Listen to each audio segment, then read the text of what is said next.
jangan sampai tertinggal ayat al-kursi setiap habis salat. Jangan sampai tertinggal setiap habis salat sama mau tidur.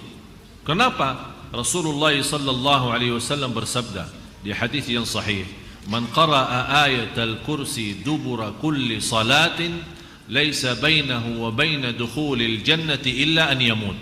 Barang siapa yang membaca ayat al-kursi setiap habis salat, tidak ada halangan untuk masuk surga kecuali mati. Jadi tidak ada sesuatu yang menghalangi kita masuk surga kecuali menunggu meninggal. Ini keutamaan ayat al-kursi dibacakan setiap habis salat. Oleh karena itu, kalau anda sangat keburu, tidak sambat istighfar, tidak sambat tasbih, tidak sambat tahmid, tidak sambat takbir, tidak sambat doa-doa yang lain, begitu anda salam mau terus jalan, walaupun sambil jalan keluar dari masjid, tetap baca ayat al-kursi. Ini sayang sekali. Jamaah sekalian, masuk surga. Ini dalam ayat al-kursi, masuk surga kata Rasul. Barang siapa yang menjaga ayat al-kursi setiap habis salat, tidak ada halangan membawa dia masuk surga kecuali menunggu mati. Subhanallah. Jadi khususnya ayat al-kursi, kalau kita bacakan a'udzu billahi minasyaitonir rajim, jangan disambungkan dengan Allahu la ilaha illa huwal hayyul qayyum. Dari sisi makna tidak baik. Karena sekarang kita sudah sepakat, kalau kita baca di tengah surah cukup a'udzu, tidak ada bismillah kan? Tapi boleh enggak baca bismillah? Kalau soal boleh, boleh saja. Tapi kita kan mencari yang terutama. A'udzu billahi minasyaitonir rajim, berhenti. Allahu la ilaha illa huwal hayyul qayyum. Tapi kalau kita a'udzu billahi minasyaitonir rajim, Allahu la ilaha, berarti di sini kita berlindung kepada Allah sendiri dari Allah sendiri. Jadi seolah-olah terlipat Allah sama syaitannya gitu. Berarti dari sisi makna tidak baik. A'udzu billahi minasyaitonir rajim, berhenti. Allahu la ilaha illa huwal hayyul qayyum, dan seterusnya. Kalau anda merasa belum mantap kalau tidak bawa bismillah, ya silahkan. Tidak ada yang melarang baca bismillah. Orang-orang yang salawat kepada Rasul dalam satu hari, ini hadiah untuk tuan-tuan puan-puan. Satu hari, setiap satu hari tidak boleh lepas satu hari belum bersalawat kepada Nabi kita Nabi Muhammad sallallahu alaihi wasallam. Barang siapa yang bersalawat kepadaku dalam satu hari dan satu malam 10 kali saja, hanya 10 kali. Saya yakin 10 kali tidak lebih dari 2 menit. Tidak lebih dari 2 menit. 24 jam dalam satu hari, 2 menit ikhlas salawat kepada Rasul. Apa yang kita dapat? Syafaat Rasul.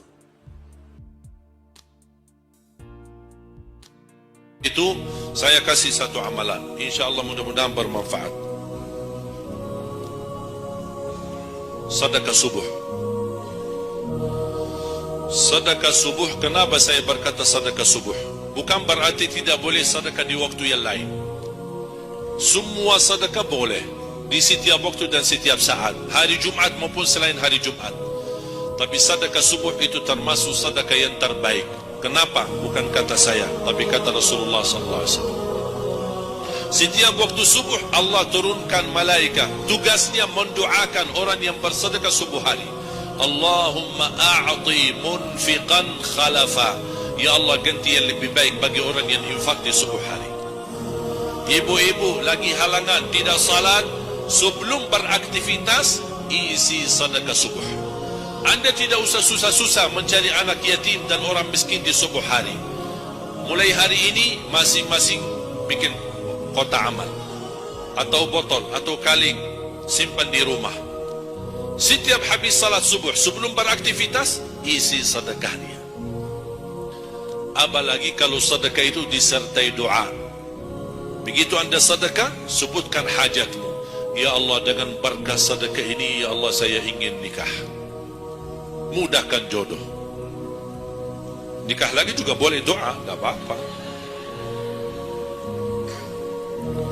Ada yang sedang melamar kerjaan, anda isi wallahi dahsyat, amalan ini wallahi dahsyat, manfaatnya banyak untuk menyembuh penyakit, menabulkan hajat, memudahkan urusan, dan tidak pernah saya sampaikan amalan ini, semua alhamdulillah berhasil mendapatkan hajatnya.